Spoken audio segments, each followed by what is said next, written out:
live transcript. Okay.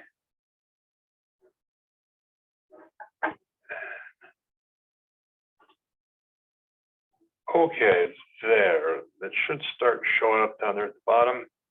Okay, cool. All right, well, see how big a crowd I'm dealing with here real quick so I can get a good sense of how anxious I need to be. 41, super. Okay, well, thank you all for coming today. Welcome to the event. Welcome to your new year. Welcome to your new semesters for everybody who's got them starting or coming up soon. Thank you for coming. What we're doing here today is we're going to talk about kind of just some of the basics of kind of digging into your Primo and applying customizations at kind of the local or the institutional consortial level. And just maybe kind of orienting you with some of the tools that are in your toolbox today that maybe you might have a solution. Like if you have a problem right now, you might have a solution ready and waiting. So we'll go on and get started here. I'll start with a bit about us, your hosts here. I am speaking as a part of the Primo Working Group today, part of the ELUNA, larger ELUNA organization, ex-Libris users in North America. Our specific part of the organization, we focus on Primo, of course. We kind of have our counterparts in Igloo who do something similar. We assist with the Primo parts of the conference planning, which online this year, I know I was bummed to not see Atlanta again, but it's for the best, I think. We work on the enhancement cycle, and which you'll probably be, I believe that schedule is probably out, so be thinking about that. It's almost enhancement season.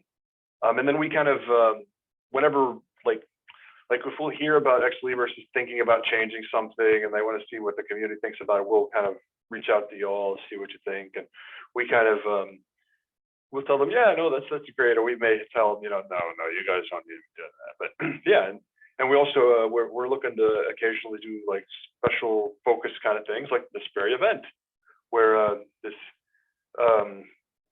Primo Working Group's divided into a couple of smaller units, and this is the one that's focusing on Angular.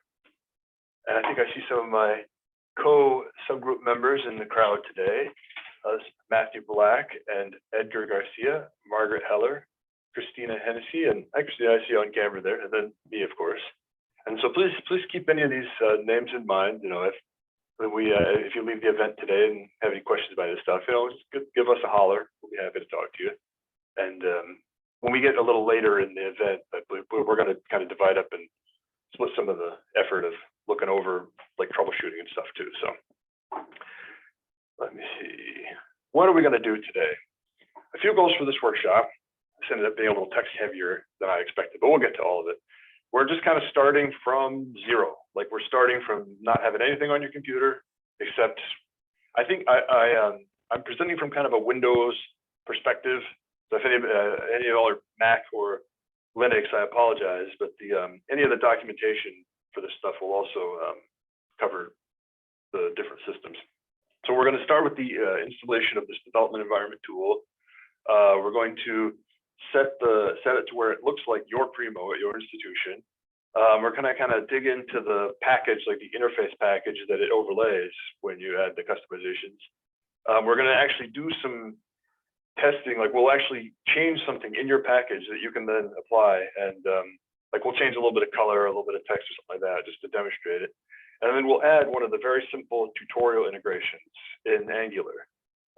It adds a static message to your, like right on your search box. And then when we have the little customizations done, we'll pack it all up and demonstrate pushing it out to your Primo.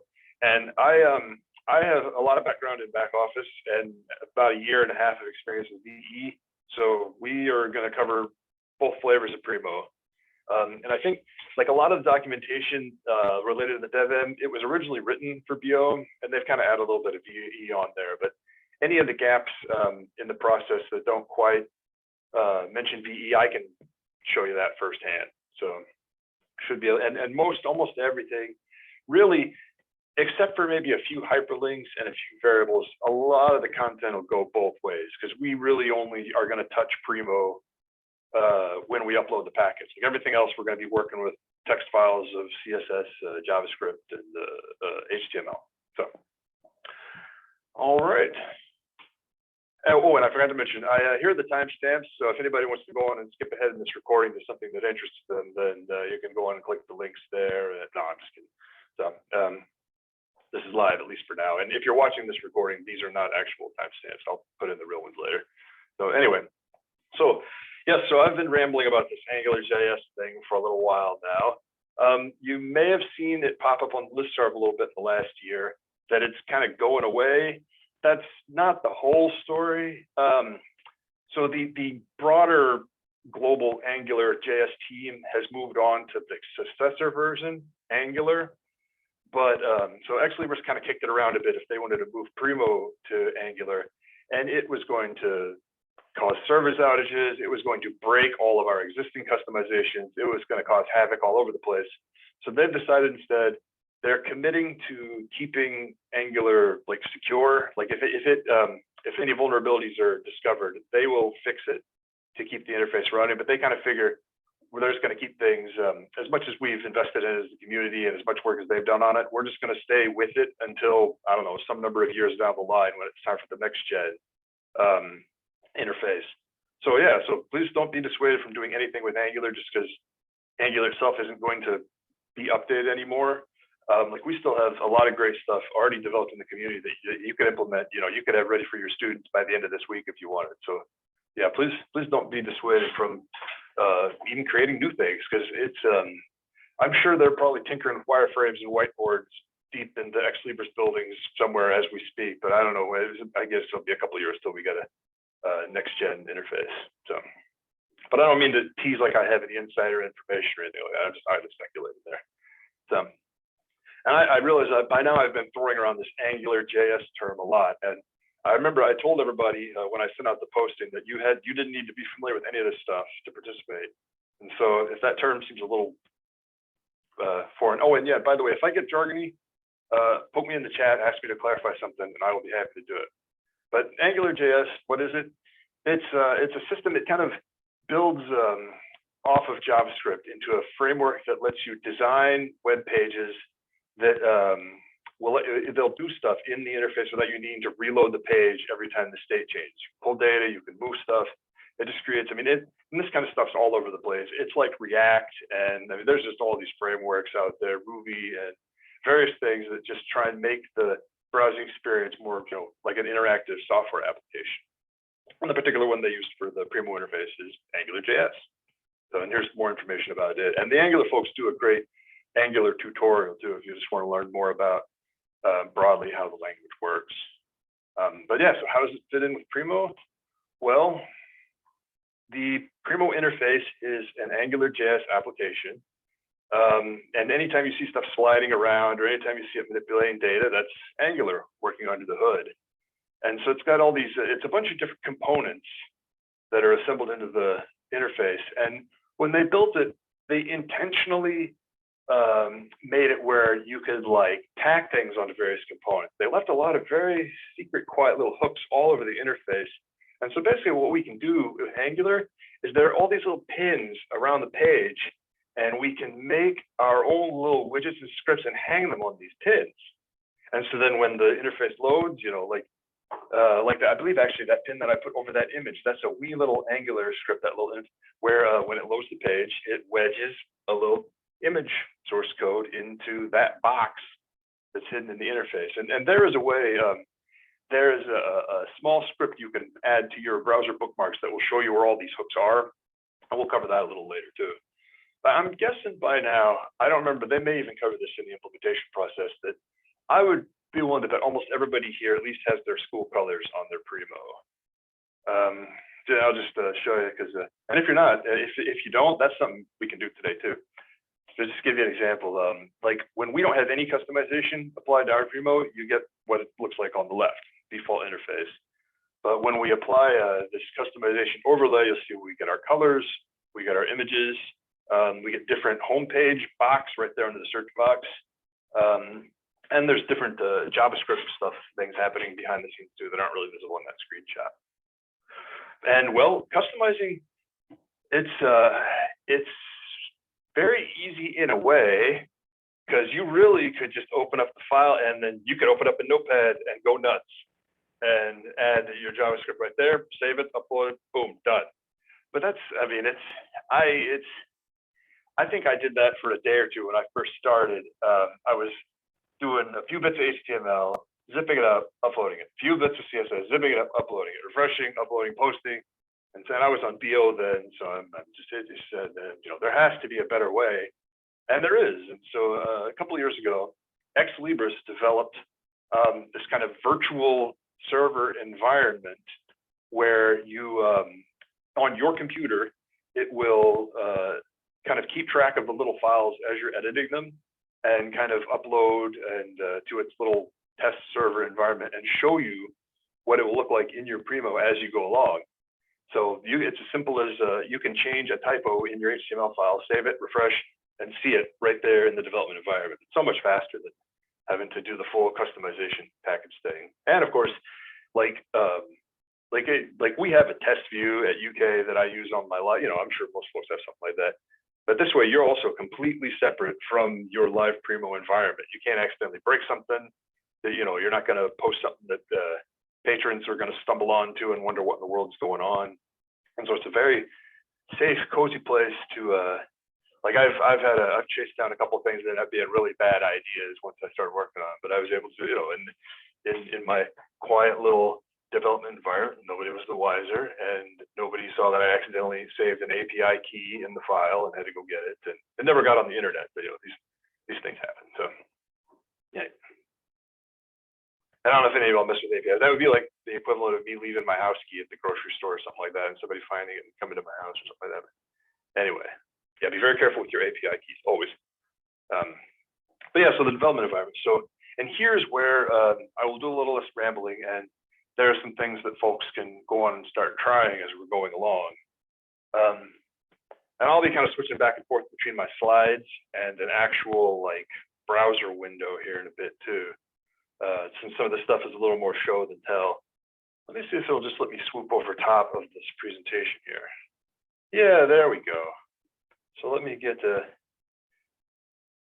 this link. Don't bother typing out this whole link. You can pretty much go to any major search engine and just Google Libris devenv, or if you're on GitHub, you can get it from there. And I guess as long as I have this handy, I'll go on and post it in the chat too.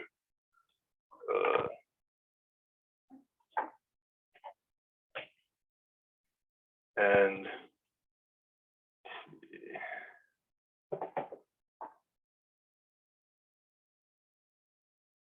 get the link here. And you're going to download the file. This and if you have GitHub on your computer already, we could almost do a whole another workshop about GitHub and version control and tracking. And we might actually, if it seems like y'all would be interested in something like that, we can do that later. But just for today, I'm skipping the GitHub parts and just going straight to downloading the zip file. And this is going to download all the development environment stuff. And pick a place on your computer where you're going to have your project file and unzip it. And then we kind of, the Angular is a framework that actually it needs something else to run. It needs the Node.js JavaScript based system. I'm sure hopefully everybody's heard of JavaScript. It was originally something that really kind of just existed in the browser and would let you change things, in the web page. But this with Node, they kind of took it and turned it into a separate kind of standalone program. They made it work where it didn't have to live in the web page. You can run JavaScript separate from the browser. And so that's what Node is going to let you do. It's going to let you run this AngularJS system without having to do it in your browser. So we've got that installed. We've got this unzipped to a folder of our choice. So next, and if I start going too fast too, please feel free to tell me to slow down. So we need to download Node next. And I'm a little fuzzy on this part, I'll admit. The guide recommends this particular version, and so that's what we're recommending. I've used it, I've also had it work on version 14 point something. So I can't really speak to how specific the version needs to be, but for these purposes, we're recommending everybody stick to the 10.5.3 that's at the link here. So you'll download that and install it. Yeah, Sharon, you have one of my work environments, one of my computers is on 14.5.3, I think, something like that. So that should be fine. And then another one of is on 10 something. So, and here's, if you start running into hitches with the node stuff, then we'll take a look at it after the presentation part in the kind of interactive part. And we'll, thank you, 16x breaks, okay. So, Daniel, I wanted to check on the number there because you have the node stuff is where we're going to see the most issues with installation. So, and I have a 10 point, I have the MSI for the 10 point something version, and I can actually post that in the chat real quick. If anybody would prefer just to get that for me. I'll try not to spend too much time here going off and looking at my other screen. But I'll spare. I haven't actually sit and watched me install. We'll move on to the next bit here in a sec. Yeah, here we go. Oh, well, it blocked it for security. So, okay, well, I am not surprised it is crabby about me trying to upload a zip of an exe. So I'll share that after the event with a Google Drive link or something like that. So, but anyway, so you'll get Node installed, and then you'll restart your computer. And then in the command prompt, this is something you can just hit your start menu and type CMD or search for command prompt, start menu, something like that to get to it. And you'll run npm install global gulp. And then gulp is another piece of software that kind of helps. It helps Node simulate the development environment. It's a tool, so it'll do its thing and it'll install. And then once you have those done, like once Node is installed and then gulp is installed, then you can go and install the actual development environment. You'll go to the same folder that you put in earlier, start a new command prompt window. Excuse me, I said those two steps backwards. Start a new command prompt window, navigate to the your project directory, and that's some old DOS stuff, CD/, and that's something else. If anybody needs help with those individual commands, I can give you a hand with those too. But it's like for me, it's basically I'll go back to my base C directory, and then I go to, I'm just typing in the chat real quick, like Primo Devenv, and then I go to the folder, that kind of thing to get there. So you'll run that npm install command, and it'll chug through converting that file that you downloaded, that package file. It'll convert it to the actual development environment. And then once it's installed, so now before we can really use it, it needs to know where your Primo is. So go here. And let me go over to Chrome here. There we go.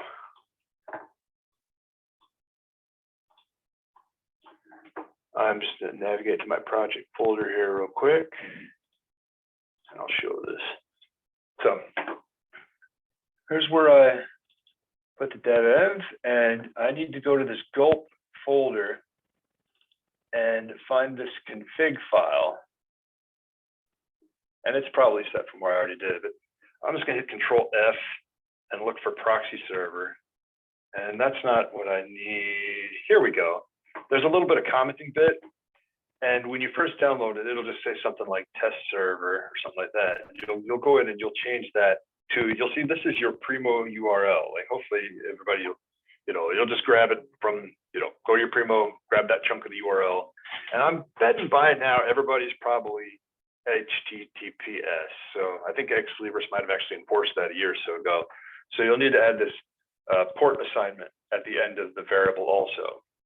And you'll see here, I keep both my sandbox and my production links handy, depending on which one I want to work with. And it's just said, you can just use whichever URL you're planning on working with, at that time.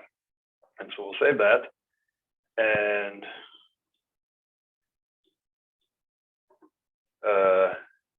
And depending on, like, sometimes with default Windows settings, it'll think you want to execute a JS file.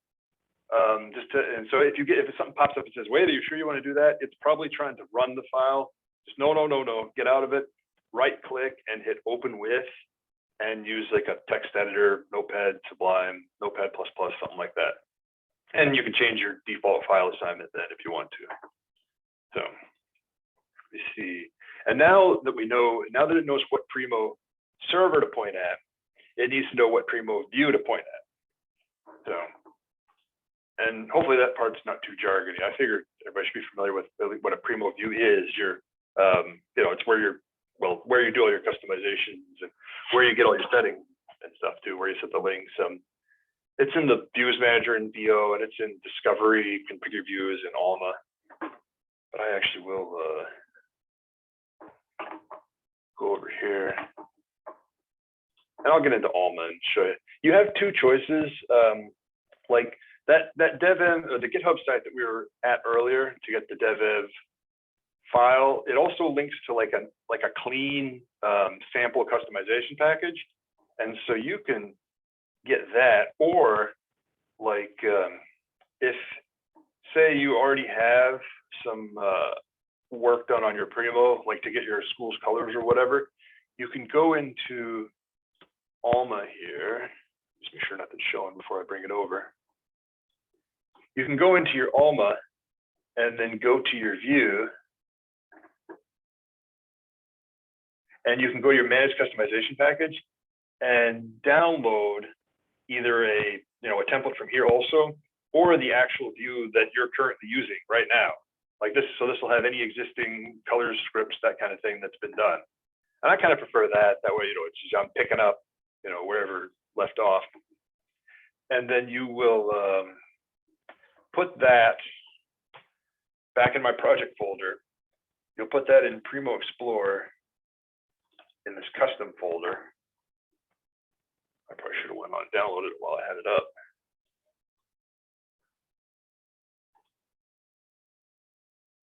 And then just make a note of the view code, because we're going to use it when we type in a command later.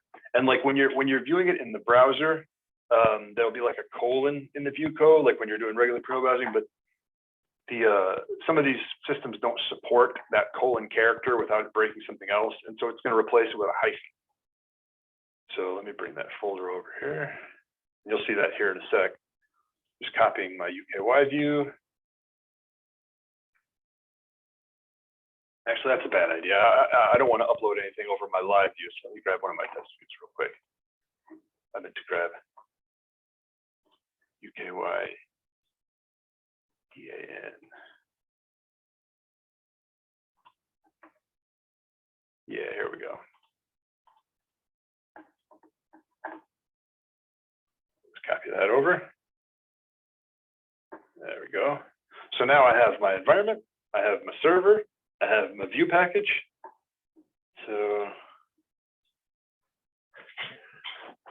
and it really it has to match one that's in your, like when it makes the call out to try and simulate the environment, if it doesn't find a match in one of your actual primos, it just kind of hangs. So you can't just start at the development environment and make my new view -1 or something like that. It has to match one of the existing ones. So make it on the Alma side first, or on the Primo BO side first, if you're making a new view. And if you don't already have more than one view in production, I kind of recommend it. I mean, generally you don't want to keep stuff in your sandbox as you're developing it, but sometimes I just love getting my hands on our real collection. But I have to make sure I'm very comfortably detached from public stuff. So, but anyway, so moving on along, then we are going to fire up our server. So there's like I said earlier, the system was built on BO. Oh, thank you, Margaret. And they kind of adapted it later to make it DE compatible. And so when you load the server with to support a DE environment, you'll add that little suffix there at the end. So go on and oops, go to my project folder here.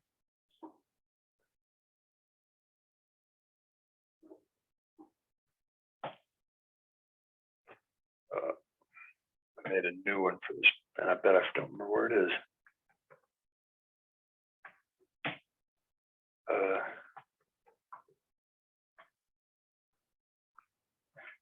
And I'm going to run this gulp command. And thank you, Marty, for posting that MSI link in the chat. That's the version where if you just double click on it, it'll pick right up and start installing.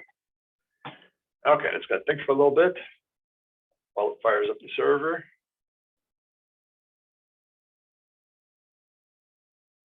Think for a little bit. It's a little nerve-wracking. Pull that off the side while it does the thing. Yeah, there it goes. Okay, good. Get a new browser window. And I think the first time you do it, it might ask you if it's okay to, like, it'll throw up like a Windows firewall warning sometimes. But this is something. It's just you running something on your computer, so it's fine. And it shouldn't involve any credentials or anything. So let me see. It takes it about 30 seconds to get running, so I'm just making. Okay, good. So yes, so you'll see, like, it'll get down here, it'll go through all its stuff, and then it'll give you access URLs. And then you can take those and go to a browser here. And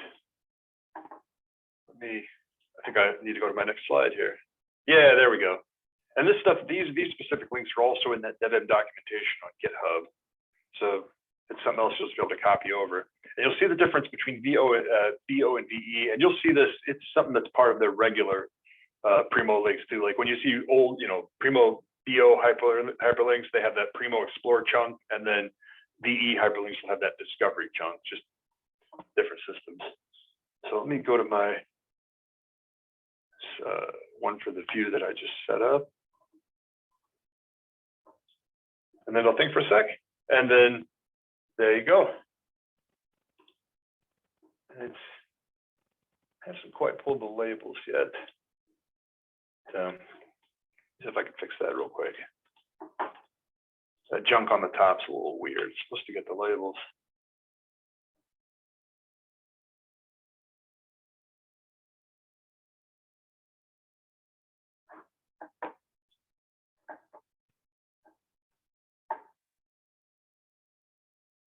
Oh, for the local host, it is yeah, that's correct. Yeah, because you're talking to the you're talking to what's running right there on your computer at that moment. So I'm just trying to get this going real quick.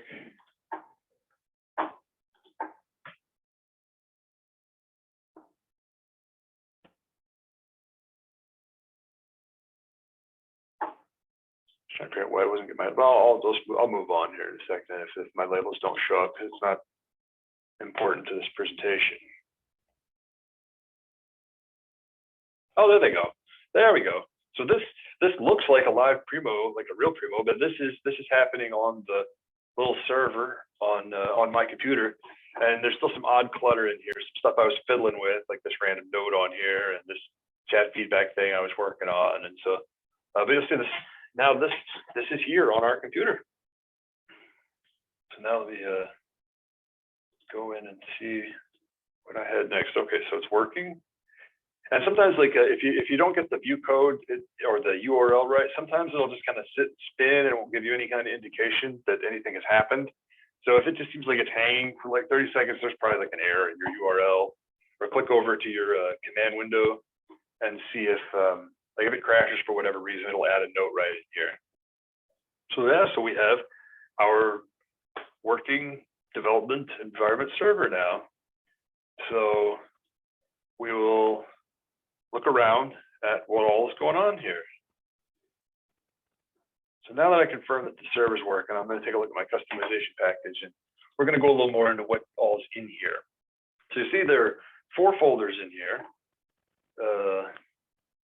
And if you download the, there's one way the one that you download from GitHub is a little better, because some of the tutorial examples that are included, the devenv GitHub documentation are included in the package that you download from them. Since this one's the one I got off of our Alma, it won't have that stuff.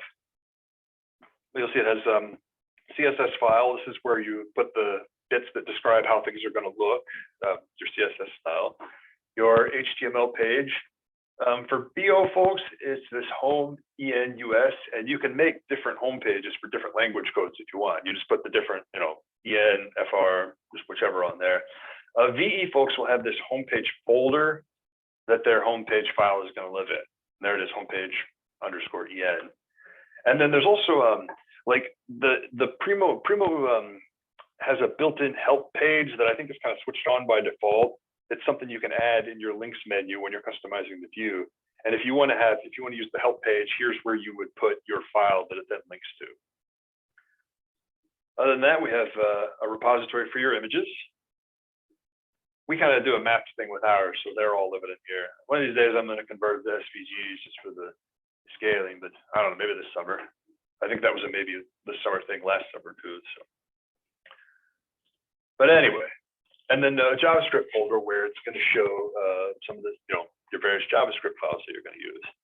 And the way that the devenv system works is like it'll pack everything into like this default custom file, like the CSS for the JavaScript. So like you have to be careful where if say you make a lot of edits in the custom file and then you make a lot of edits in some separate file, when it packs them together, it's going to take the other files and overwrite this main file. So you might lose some of your work. So today since we're not going to have any other JS files when we're working, I'm not going to mess with it. We'll just edit the custom one directly.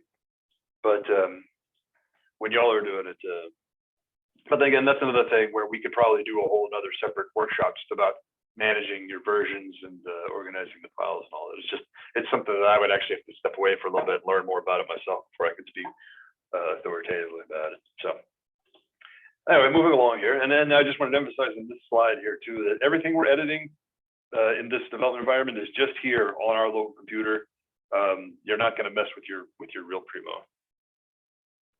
And I know I repeat that a lot. It's just it reminds me of when I also do a little bit of analytics training for my institution, and I always tell them like, no, it's home analytics, it's read only, can't break anything. And I find that does help folks feel more comfortable actually getting in there and messing with it.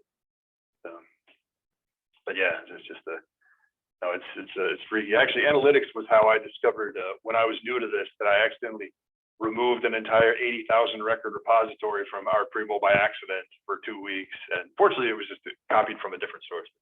Ugh. But anyway, so yeah, so we're going to start by fiddling with a little bit of CSS to make something look different. There's a great best practices guide in the Knowledge Center that actually will go down and touches on a lot of the major elements that are used in the interface. And I probably have that one handy, so I'll go and post that in the chat too. And this is stuff too. We'll send all this stuff out later, but just in case anybody wants to look at it while I'm talking about it, in case I get off topic again and start wasting time. Make sure this is the right thing. Yeah, there we go. So they point out a lot of very common, prominent interface elements, but also I bet over 95% of attendees today are using either Firefox or Chrome, and Firefox is probably the slim majority of that nowadays. Although I hear Edge is getting a lot better now that they rebuilt it off Chromium. But anyway, but no, the reason I'm mentioning it is because you can use the tools built right into your browser, like if there's an element that you really want to target that isn't covered in that guide, you can get in and just inspect it, and your development interface will pop up, and you'll see, there we go. It went to that element, and it tells me that the class of this element is Primo Search Logo. Or like here, and you'll see it kind of highlights what I'm thinking of. And so then you can be like, okay, PRM-search-bar. Okay, cool. Well, since I work at University of Louisville now, I need to make this bar red instead of University blue, something like that. So let me go into that example doesn't even make any sense. My school changed their colors, something like that. We're using a different, oh yeah, no, there's a, Primo has the wrong blue hex value for UK's blue, so I need to go in and fix that. That's something. We were slightly off at one point. So in my CSS file, and I'm not going to go too deep into CSS because it's going to sound like I'm passing the buck a little bit, but there's so much CSS resources out there where I would not be making good use of y'all's time to teach you a lot of CSS today. Plus, I'm not great at it myself. I have to look it up frequently. And but anyway, no, I was just going to show an example of going in and make sure I don't already have. I like to check first and see if maybe I've already touched it at some point.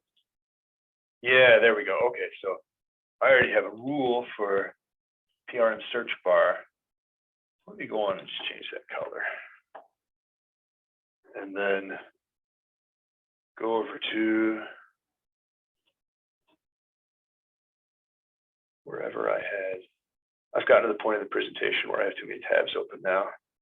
I'm gonna start losing stuff.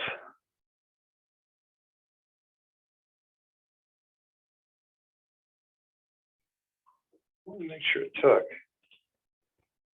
One file changed, yeah. So, okay, so farther down in the file, there was another rule that just happened to include that little bit in it. And that's what, but I guess you kind of got to see here where, so I was digging in the console here, looking for why, like from where it was getting. So if you get stuck, need to troubleshoot, you can just kind of see where I go, you go looking in the console and find exactly where the rule is coming from. And then you can kind of fiddle with it and see, yeah, activating, deactivating. So, okay, so, oh, you guys all 10 minutes. So, yeah, so you save it, it updates, good. So we've seen how to do a CSS. So I will move on to the next thing before I run out of afternoon here. So the next one, hopefully look easier to this. So we did our CSS, cool. And that, okay, and now this one looks a little tough. And this, I don't know, it's Angular looks tough, and it's I still don't have a great understanding of it myself, but there's some there's a lot of great material that's been done for other Primo institutions, and the tutorials are pretty good to get started too. Let me just go in and grab it.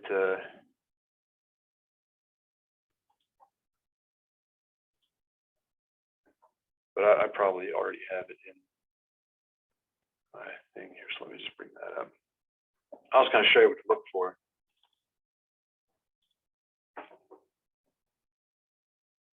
Let me get a bunch of this stuff out.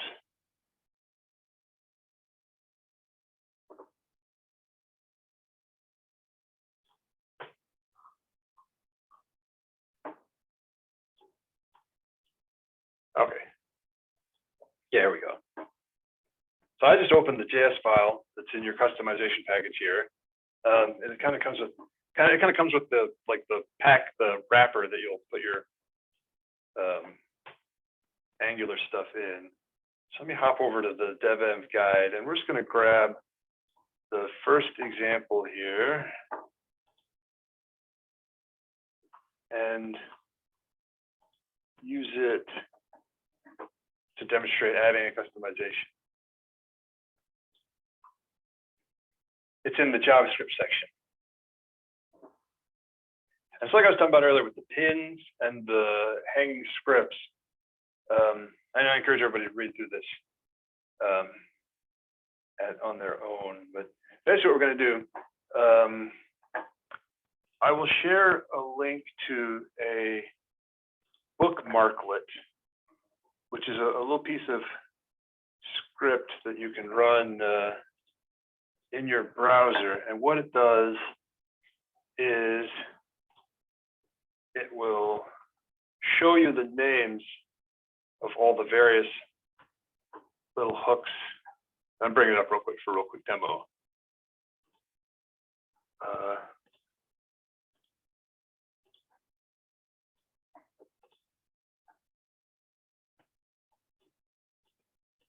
Where is it?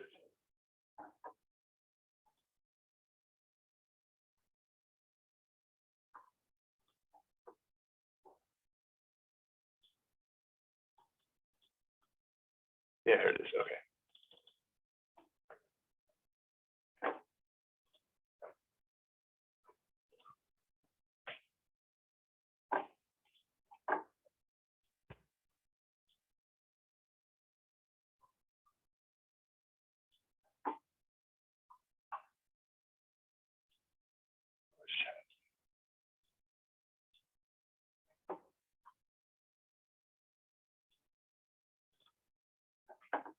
Ah, here we go. So you'll run the bookmark and you'll see these little hover for ID notes that have popped up around the interface.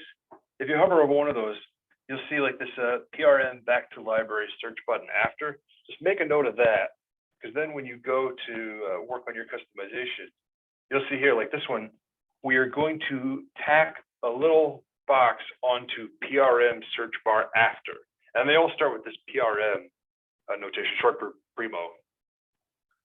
So I'm just going to grab this bit here and tell it I want to take this box PRM search after, and then the second part of the integration is you'll see this my institution component. It's referring to this other box that we're going to set up. And so it's kind of got this thing where we're like, well, okay, take the content that is in here and put it into here and attach it to here. And so let's change the message here.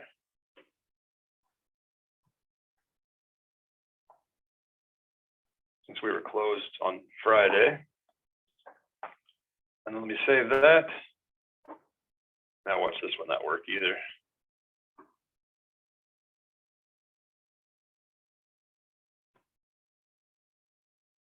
Thinking, yeah, there we go. And so let me pull it over. Find the right window. So it reloaded while even though I was off in another tab, it detected the change and it reloaded, and it's very tiny. So let me just go back to my script here, and I'll just tell it, make it a little bit bigger. Normally, you'll probably want to put your CS in the CSS file, but just for the demonstration purposes here, speeding things along. It detected the change. And there you go, it's bigger. And so you can kind of see here now as I'm going along and making CSS changes and testing scripts, like I'm seeing it right here. And you can do the same, like I'm going to skip the HTML just because it just changes the text. But yeah, and you can, we added something to this box, PRM search bar after, it tacks this node on. And then you could change the target and have it tacked on and a bunch of the other elements too. And I will actually, let me go grab another one of the element boxes real quick and just see how it looks when I move it on to something else. So just to demonstrate real quick, what's another box I can use? Back to library search button after. Let's see.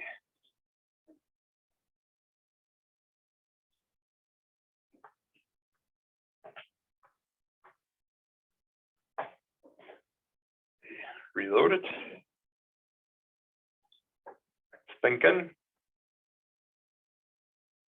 Okay, there we go. You see it moved down from right under the search box to down into this different box area, because I picked that. I went over to the show directives view and picked a different one of the elements to hook it onto. And so that's kind of the gist of adding stuff in Angular. Is you'll pick a place on the page where you want to do a thing, and then you'll do the thing. And I've seen folks really use this a lot of different ways across the Primo community. Like we'll see alert messages in different places. We've seen custom request forms, folks embedding links to different things. Like we even do one, like at our institution, we have, let me see, I'm on my Primo.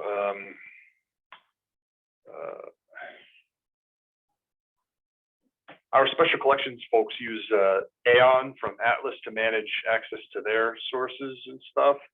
So since they were bypassing Alma to do their requests, we tack here using Angular. We find this pin that's right under the availability status, and we pin this link to it, where then they hit this link and it goes over to Aeon. You know, it works sort of like the other, like if y'all do the Iliad integration where it does like an open URL handoff to Iliad, it's that same kind of thing. So it's just an idea, something else you can do with Angular. So yeah, so we applied a CSS customization, and we applied a new Angular integration, our note here. So we've got our work that we're ready to upload. So now what do we do with it? I went on and go back to your command prompt, make sure everything's saved, and go on and close it out.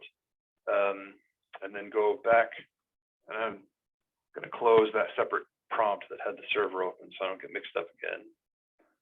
So let's see. Go back to my command prompt, and I'm going to navigate back to my project folder. And the development environment will also take care of all the packing for you.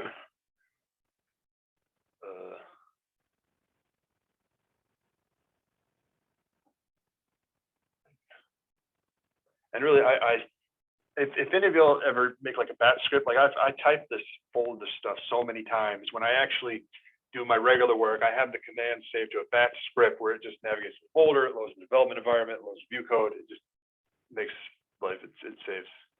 The fewer words that I can mess up, the better. So.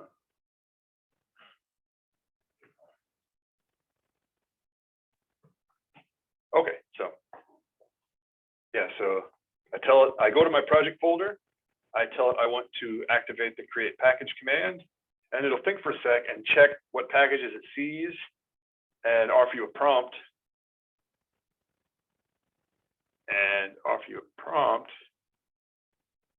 There we go. You see here, I have a couple of views that I've been fiddling with, my digital newspapers one, my test view, and my regular view. So I'm just going to tell it I want to pack up my UKY10 one.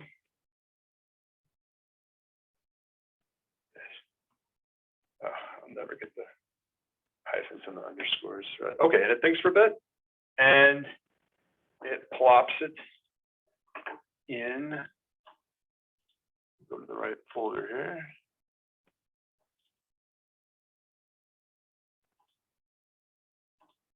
Just pull it up so I can show it. Yeah, there's a packages folder in your project folder, and that's where it dumps the zip file. And so then that's ready to go. If you're in back office, you'll have to forgive me if I would demonstrate if I was still in back office, but you'll go to your views wizard, I believe, and it's in there. The upload the customization zip file. And for the Alma folks, I will actually show Alma real quick. I don't need that incognito. But I still had Alma open. Let me get that real quick.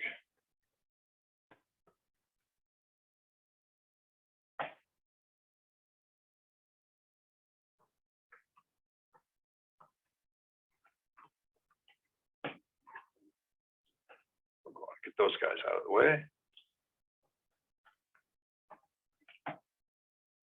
And we are very close to being done with the me talking part of this. And then we're going to hang out and give folks a chance to fiddle with it. Yeah, here we go. So in Discovery, in Configure Views, you will go to your view, you will edit it, you will go to your Manage Customization package, and you'll upload it here and save it, and it's gone. And that's it. It feels like it takes a few seconds for it to stick to your Alma. Then yeah, you just go and refresh it, and your view is deployed. And yeah, some folks, every now and then folks will need to clear their browser cache or something like that, but to get so. But that's it. That's the whole process. Got our environment going, applied a few changes, packed it up, and posted it. And the create package script, like sometimes if you're doing it manually, you got to make sure to remember to have the folder match the view code and all that. Like it'll fuss at you if it's like the zip file needs to have the folder and then the subfolders to CSS. Like it gets a little crabby if the folder right inside doesn't match the view code, but the create package part takes care of that for you. But anyway, I guess then moving forward, yeah, we uploaded the package. Now what? Well, here we just want to cover the basics of how to get your foundation going to build off of, and now it's kind of however you want to take it. Like I can tell just from talking to all y'all that you're all on Primo L. I've also got I feel a little guilty. I almost feel guilty putting the Slack on here because it has been a little quiet lately. But I'm going to make a point. If there are any Slack users, I'm going to make a point to stick to it this week and try and help put a little more life in it. And then also, I encourage everyone.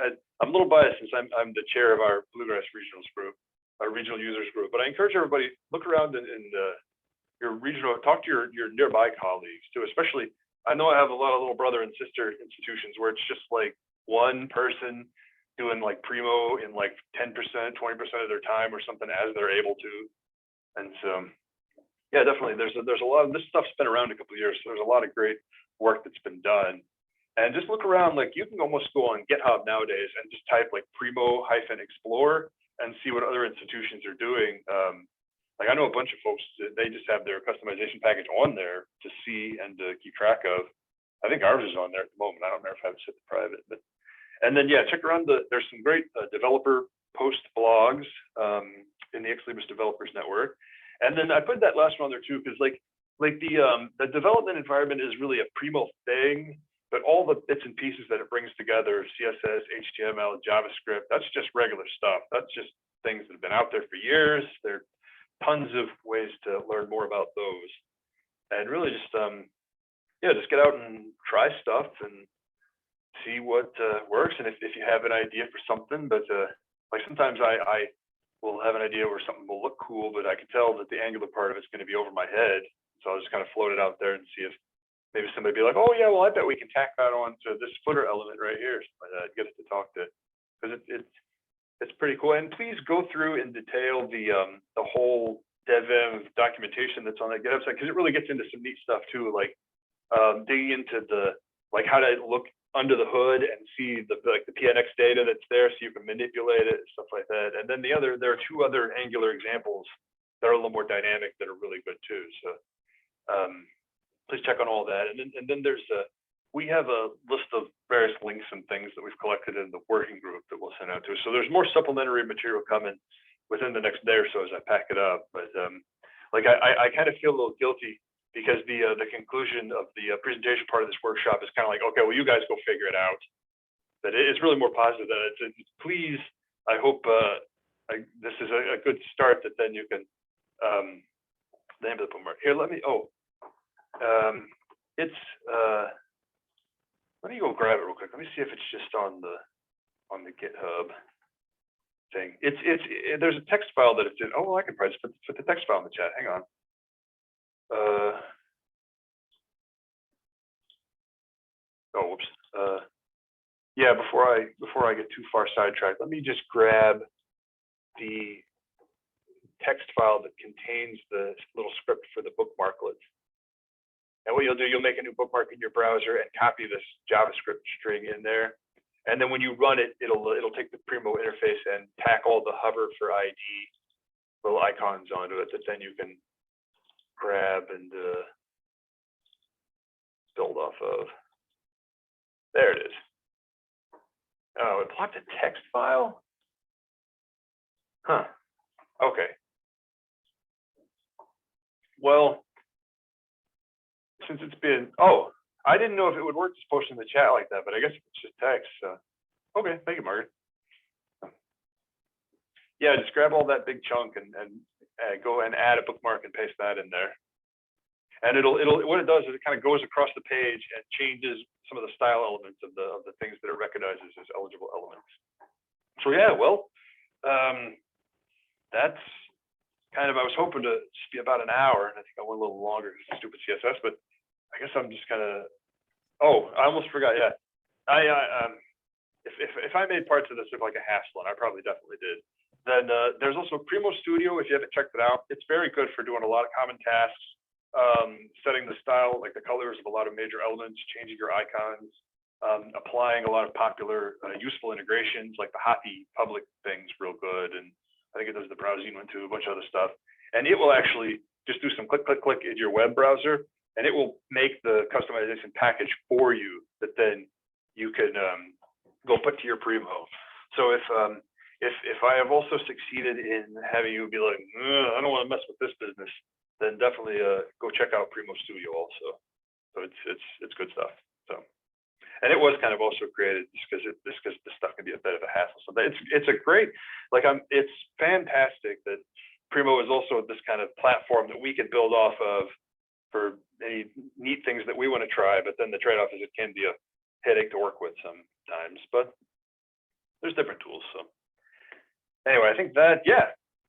So now I am just gonna kind of lean back in the chair for the next 45 minutes or so. And if any of y'all have been trying to follow along on your own, but have hit any walls, now's the chance to bug one of us. And yeah, I see I have a hand up, Christina.